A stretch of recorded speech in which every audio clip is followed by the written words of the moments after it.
नमः शिवाय दोस्तों, स्वागत है आपका फिर से एक बार हमारे चैनल वर्ल्ड ऑफ हैप्पीनेस में। तो आज दोस्तों, जो हमारा वीडियो का टॉपिक है the secrets of spinal cord in meditation. ध्यान और साधना जो भी हम करते हैं, जो भी मेडिटेशन करते हैं, कोई भी टेक्निक करते हैं, कोई भी मंत्र जप करते हैं, किसी भी प्रकार का ध्यान योग, उसके लिए जो सबसे जरूरी हमारा जो पोस्चर है और जो हमारी लाइफ फोर्स एनर्जी के लिए जो हमारे शरीर की जो प्राण ऊर्जा है, हमारे पूरे शरीर के अंदर प्राण ऊर्जा है और इस पूरी प्रकृति में प्राण ऊर्जा है।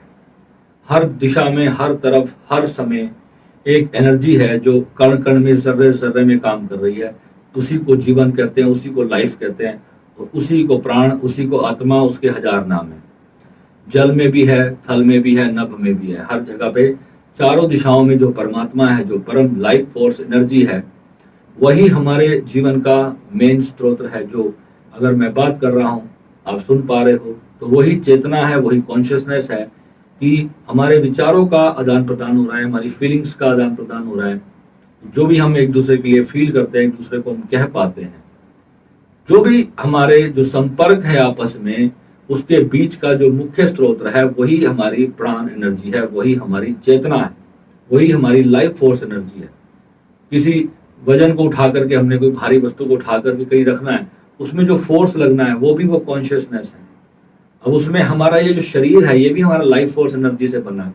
हमारा शरीर कितना शक्तिशाली होता है, हमारे जो सेल्स हैं ये कितने जागृत होते हैं। अब कई लोग हैं वो बहुत कमजोर होते हैं, वो खाना शुरू से बचपन से कम खाते हैं। प्राण प्राण जिस जिस फूड में प्राण कम होता है, जो डेड फूड्स ज्यादा खाते हैं, उनके अंदर प्राण ऊर्जा कम होती है, उनके अंदर चैतन्य शक्ति बहुत कम होती है, यानी कि वो कमजोर होते चले जाते हैं। और जो जितना ज्यादा लाइव फूड खाएगा, लाइव फूड के अंदर क्या होता है, लाइव फूड में जैसे आपको पता ही है कि जितनी भी हरी चीजें हैं जो कच्ची हम खाते हैं, जो वीगन डाइट आजकल जो है बहुत ज्यादा फेमस हो रही है, उसका रीजन सिर्फ इतना ही है।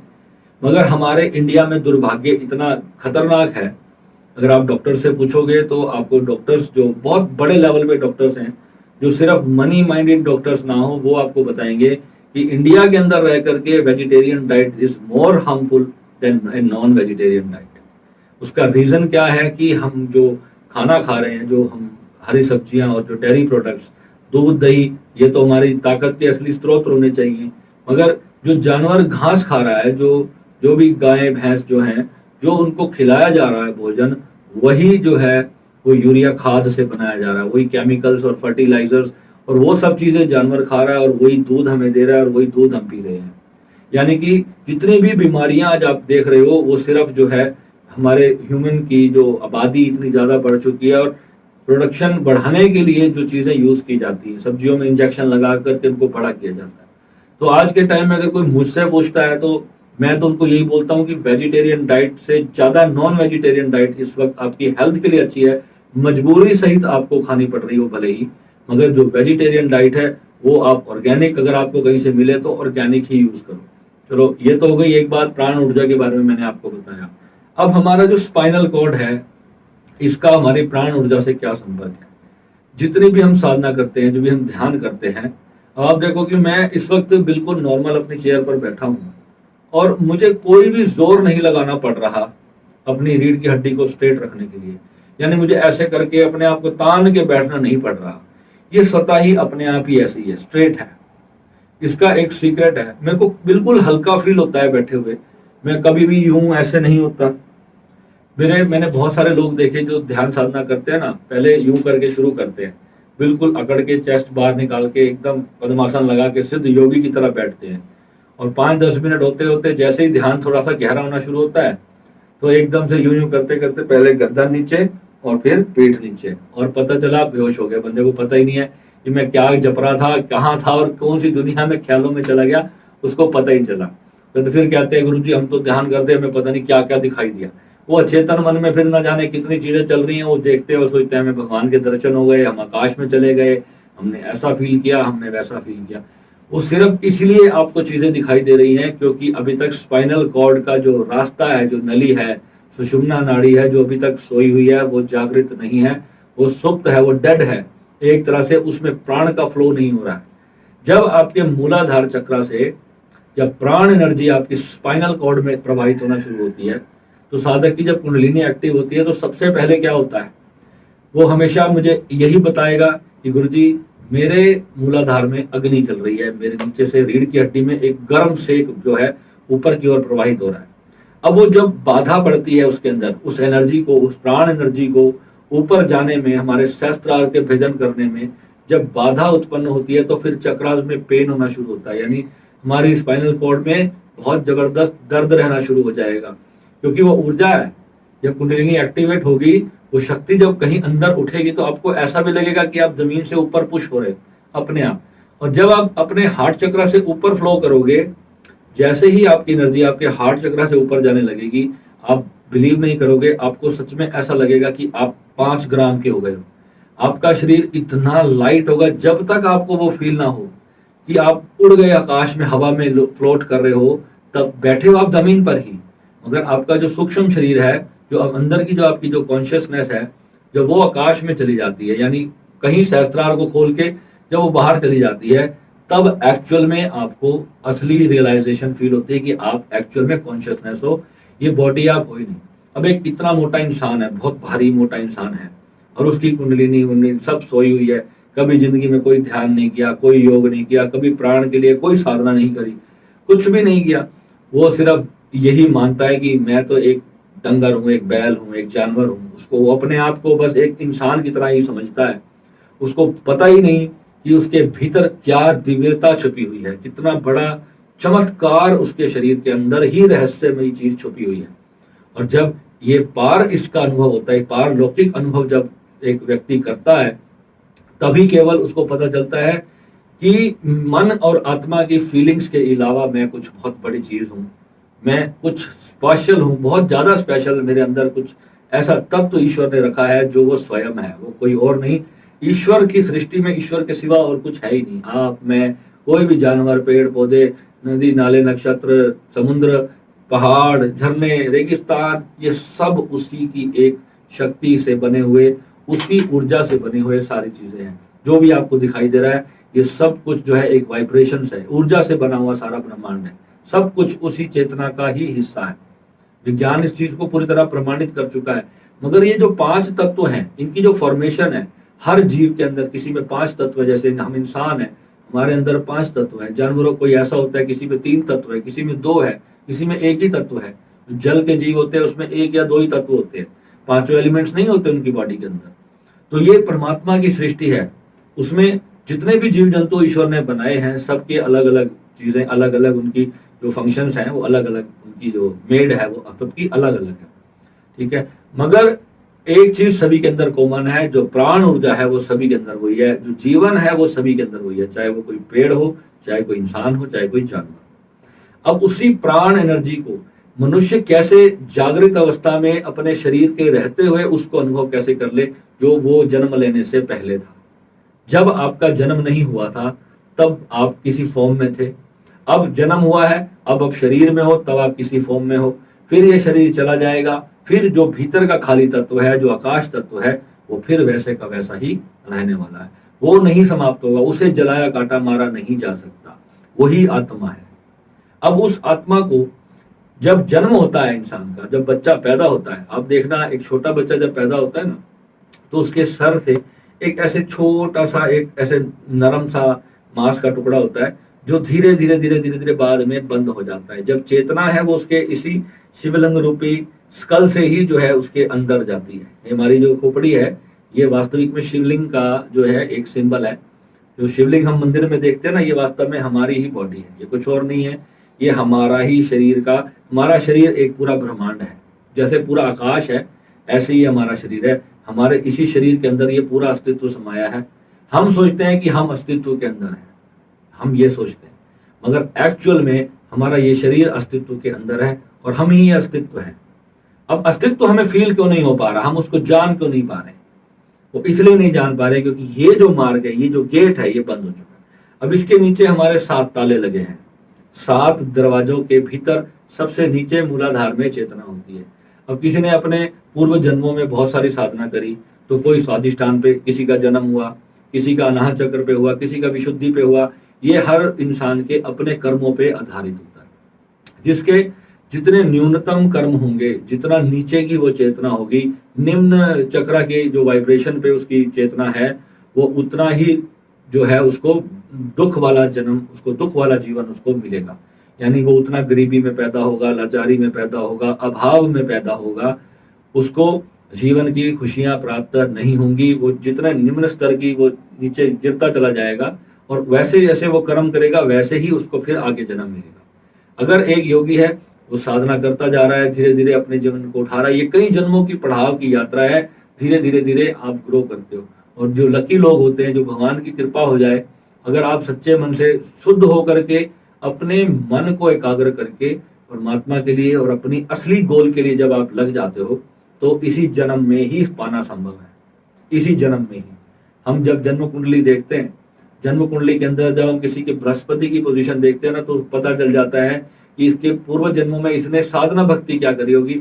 हम ये देख करके उसको इतना बताते हैं कि आप आध्यात्मिक हो या नहीं हो, आप मंदिर जाते हो या नहीं जाते हो, आप साधना योग ध्यान करते हो या नहीं करते, आपके पास कोई भगवान की दिव्य शक्ति है या नहीं है, आप कोई साधना कर रहे हो या नहीं कर रहे हो।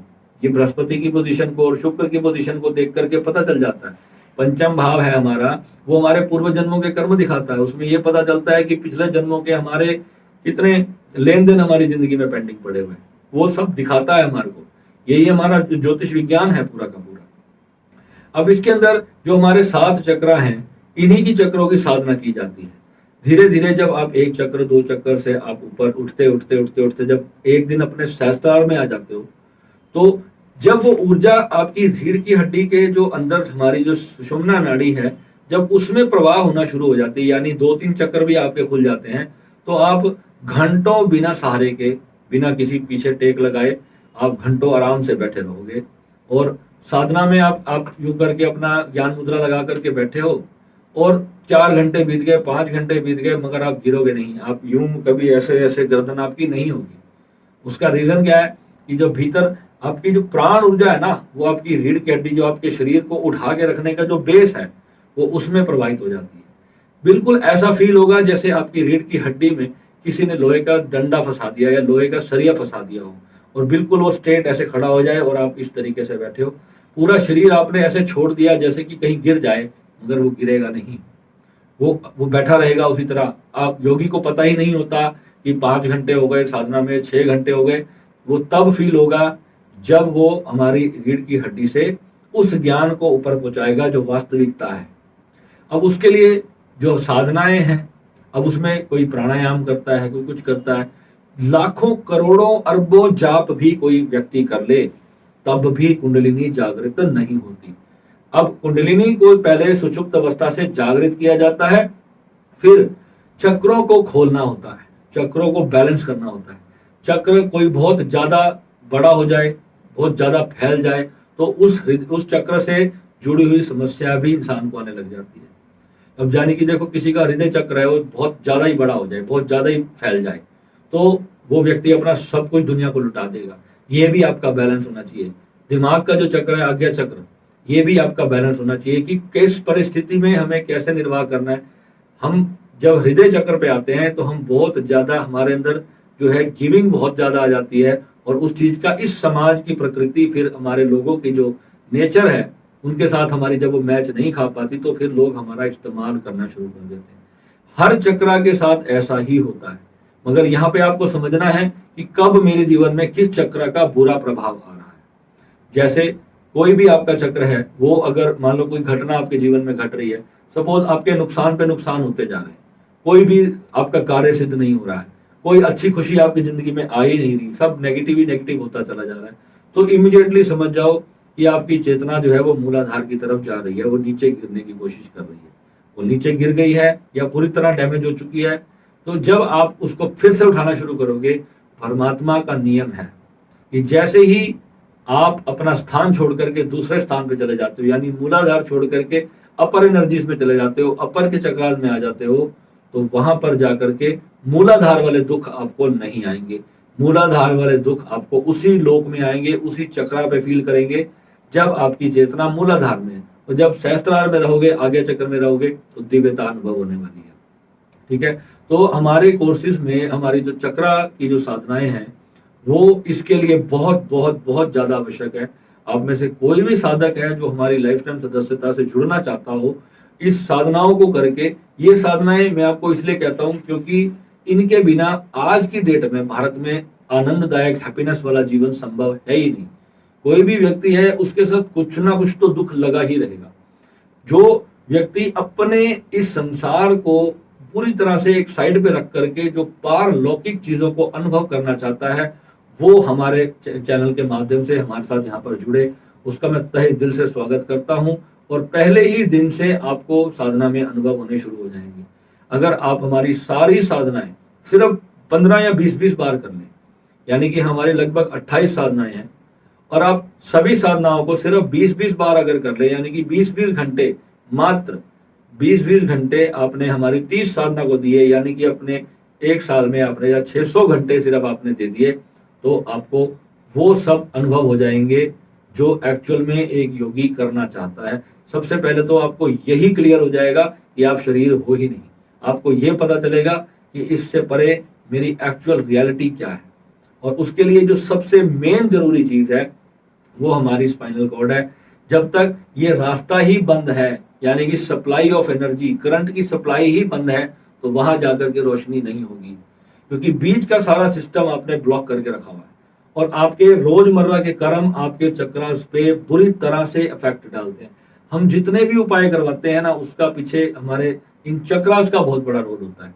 कोई भी चीज का हम उपाय करवाते हैं तो उसमें हम आपके चक्रास की पोजीशन को पहले देखते हैं कि क्या आपका जीवन चल रहा है, किस चक्रा पे उसका इफेक्ट आ रहा है, और पहले उसी चीज का हम उपाय कराते हैं साधना के साथ साथ। और वो जब उपाय आप करते हो, जब ऑरा आपका जब क्लीन होना शुरू होता है, ऑरा आपका एक बैलेंस होना शुरू हो जाता है, तो कुंडलिनी को सहज मार्ग मिलता है। आपके अंदर अपने आप एक सहज दिव्यता आने लगती है, एक पॉजिटिविटी आने लगती है।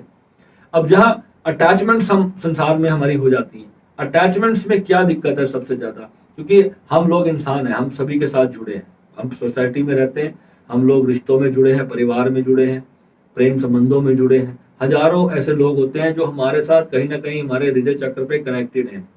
अगर हमारा किसी के साथ भी संबंध खराब होता है तो कहीं ना कहीं जो आघात लगता है वो हमारे आज्ञा चक्र पे और हमारे हार्ट चक्र पे सबसे ज्यादा डैमेज करता है। और इसकी दोनों की साधना बहुत ज्यादा आवश्यक है। ये जब ठीक होगा ना, तो आप उस नुकसान से, उस तकलीफ से, उस पेन से पूरी तरह से हील होना शुरू हो जाते हो। अपने आप हील हो जाओगे। आपको जितने भी लोग हैं जो कहते हैं भैया हम तो अपने परिवार से ही दुखी हैं, हम अपने रिश्तों से ही दुखी हैं, हम अपने परिवार के लोगों से इतना दुखी हैं, हम घर से छोड़ के भाग जाने का मन करता है, तो उन लोगों के लिए तो ये साधना ब्रह्मास्त्र साबित होगी। क्योंकि जो आपकी फैक्ट्री है ना, जो प्रोडक्शन यूनिट है, वहां पे अगर कोई मशीनरी में जो डिफॉल्ट है ना, तो जो भी प्रोडक्ट आएगा वो डिफॉल्ट आएगा, वो खराब ही आएगा, वो अच्छा नहीं आएगा। भीतर से जब शुद्ध हो गए तो भीतर से कर्म भी शुद्ध होगा, जब कर्म शुद्ध होगा तो रिजल्ट भी शुद्ध आएगा। भोग भोगना मैं आपको कभी भी पाप नहीं कहता, मगर भोग किसी की बद्दुआ लेकर के, बुरा करके जब आप करोगे तो आपके ये सारे चक्र ब्लॉक होने वाले हैं। और चक्र ब्लॉक होने का मतलब है अब आप minus minus minus minus minus में ही जाने वाले। और जितनी दुनिया की आप सेवा करना शुरू करोगे, जितना लोगों के भले करने की भावना होगी, कोई आए आप उसको भोजन करा के भेजो, उसको पानी पिलाओ, ठंडा शरबत पिलाओ, चाय पिलाओ, मतलब इतनी भावना आपके अंदर होनी चाहिए कि मेरे हाथ से आज कुछ अच्छा तो हो ही जाए, किसी गरीब का पेट तो मैं आज भर ही लूं, किसी की 150 की मदद तो मैं रोज कर ही लूं। कुछ भी करके अपनी, चाहे आप 10 रुपए रोज के कमाते हैं ना, तो 1 रुपया कम से कम किसी नेक कार्य में आप अपनी मेहनत की कमाई का खर्च करो। कोई भी वस्तु आप दान करते हो ना, वो आपके किसी ना किसी ग्रह से संबंधित तो है ही है। चाहे वो आपकी चने की दाल है, चाहे आपका गुड़ है, चाहे चावल है, चाहे वो रोटी है, चाहे वो हरी घास है, पालक है, कुछ भी क्यों ना हो। किसी जीव जंतु को आप आटा खिला देते हो, चींटियों को आटा डालो, पंछियों को दाना डालो, ये सब हमारे इन्हीं 7 चक्रों के खेल हैं। हमारे ऑरा जो है इससे क्लियर होता चला जाएगा। वैसे जो अच्छे प्लैनेट्स होते हैं कुंडली में, जो उच्च के ग्रह होते हैं, उनके दान मैं मना करता हूँ। उनके दान हमारे शास्त्रों ने मना किए हैं। जैसे किसी व्यक्ति का शनि बहुत उच्च का है, शनि बहुत प्रबल बैठा है कुंडली में, तो उसको धन का, नगद पैसे का दान करेगा तो उसका धन घटता चला जाएगा, यानी कि उसको नुकसान होने शुरू हो जाएंगे, उसकी चोरी भी हो सकती है, उसको चोट भी लग सकती है, उसके साथ कुछ भी हो सकता है। जब ये चीजें जो है, सिर्फ जो है, अगर अपनी कुंडली आप दिखाते हो, ये पॉइंट्स आपको पकड़ने कि किस चीज का दान मुझे करना है और किस चीज का दान मुझे नहीं करना है। अगर आप गलत वस्तु का दान करोगे तो वो भी आपके लिए नुकसानदायक है। मैंने पहले भी एक दो वीडियो में बताया, चंद्रमा की वस्तु है जैसे कि दूध और जल, ये बिना, आजकल लोग क्या होता है, कहीं पर भी कोई कोई शोभा यात्रा होती है, नगर कीर्तन होता है, तो बहुत से लोग वहां पे जल की छबील लगा देते हैं, यानी फ्री जल सेवा लगा देते हैं। वो खुद अपने हाथों से जल बांटते हैं। अब देखा जाए तो किसी प्यासे को पानी पिलाना, इससे शुभ काम क्या हो सकता है। मगर जिस व्यक्ति की कुंडली में चंद्रमा पीड़ित है, चंद्रमा दूषित है, और वो जल का दान करेगा, तो वो और ज्यादा डिप्रेशन में चला जाएगा, वो और ज्यादा पेन में चला जाएगा। तो ये जो चीजें हैं ये हमें समझनी है कुंडली के अंदर, और यही हमारे ऑरा बैलेंसिंग के लिए और हमारे चक्रास की ओपनिंग के लिए बहुत बड़ा रोल निभाती है। हम रोज अपने घर में कोई सामान इधर से उठा के उधर भी रखते हैं ना, उस पर भी हमारा ऑरा पे असर पड़ता है। उस पर भी, हर एक वस्तु का, हमारे घर में जो सामान रखा है, जो चीजें रखी हैं, उन पर भी हमारे ऑरा पे उसका असर पड़ता है। हमारे रूम में कौन से रंग का पेंट हो रखा है, उस पर भी हमारे जो अंतर ज्ञान है, हमारे मन है, हमारा जीवन है, हमारा शरीर है, हमारे रिश्ते हैं, हर एक चीज पर फर्क पड़ता है। इसीलिए वास्तु और एस्ट्रोलॉजी ये अलग अलग नहीं है, ये सब एक ही ज्ञान के पार्ट हैं। हम सब ऊर्जा से निर्मित हैं। जैसे अगर हम दूध को गर्म करते हैं ना, तो गर्म करते करते करते करते उस पर मलाई आना उसका स्वभाव है। ऐसे ही ध्यान करते करते हमारे प्राण का जो सद जाना, प्राण का जो है वो ईश्वर हो जाना, ये उसका स्वभाव है। ठीक है, तो आई होप आपको ये वीडियो समझ आया होगा।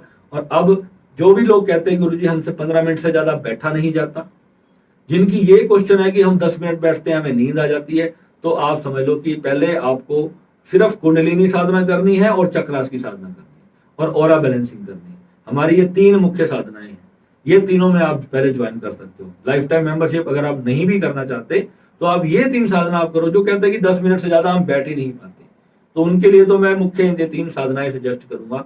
इसके अंदर आपको 4-5 महीने के अंदर ही आपको रिजल्ट मिल जाएगा। आप 4-4 3-3 घंटे आप आराम से ऐसे अकड़ के और बिल्कुल रिलैक्स होकर के बिना टेक के आप ऐसे बैठे रहोगे, आपको कोई दिक्कत ही नहीं होगी। वो प्राण ऊर्जा जो है आपके शरीर के अंदर जब अस्तित्व से कनेक्ट होगी, जब आप जो रिसीविंग है ऊर्जा की, अब कईयों को तो होता है कि भोजन से ही ऊर्जा मिलती है, सिर्फ भोजन से ऊर्जा नहीं मिलती, परमात्मा से भी ऊर्जा मिलती है।